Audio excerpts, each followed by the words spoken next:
Welcome to the video for 18.2, the rate expression and order of reaction. If you've not watched it already, you should go back and look at 18.1.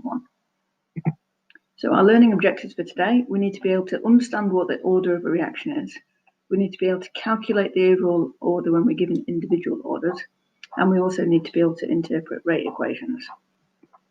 So what is a rate equation first? So rate equations show the relationship between the rate of a reaction and the concentrations of each of the reactants. So an example might be the rate equals K times by the concentration of A times by the concentration of B squared. So we need to talk about what the individual terms mean. So the rate of reaction we've met in the last video, we know that for the purposes of this, we're just going to look at rates of reactions that are measured in moles per decimeter cubed per second. So we're not looking at anything where the rate's measured by the volume of gas given off. It's just where we've looked at the concentration of the different reactants. So the rate of reaction is in moles per decimeter cubed per second. K is our rate constant, and that's called constant, oddly enough, because it is constant. So the only thing that affects the rate constant is the temperature. That's quite often asked as an exam question. It will say what will happen to the value of K when the concentration of something is changed, for example, and the answer would be nothing, because it's only affected by temperature. Now the units, unusually for a constant, the units of the rate constant depend on the rate equation, and we'll look at that later.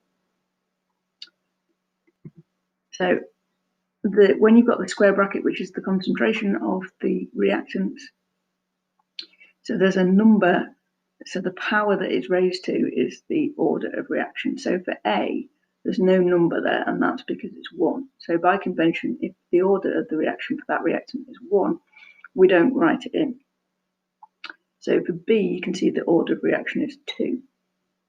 And the order of reaction is a measure of how much the concentration of that reactant affects the rate of reaction. So for example, if we doubled the concentration of A, then the rate is proportional to the concentration of A, so the rate would also double. However, B, because it's B squared, concentration of B squared in that expression, because the order of reaction for B is 2, that means if I double the concentration of B, the rate is going to increase by a factor of 2 raised to the power of 2, so it's going to go up by a factor of 4. So when we're looking at rate equations, they give us an indication of how the concentration of the reactants affects the rate of reaction. So if I wanted to increase the rate of that reaction, it would be more efficient if I increase the concentration of B, because that's going to affect the rate of reaction more. If I increase the concentration of A, it's going to have less of an effect.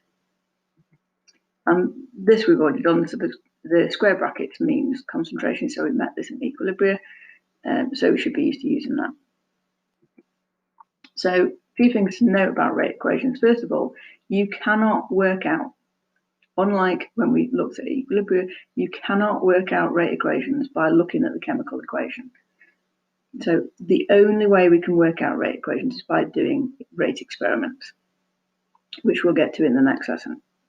So we've already mentioned that reactants can be in the rate equation, but they can also contain catalysts. So we know that catalysts affect the rate of reaction, so therefore they need to be in the rate equation.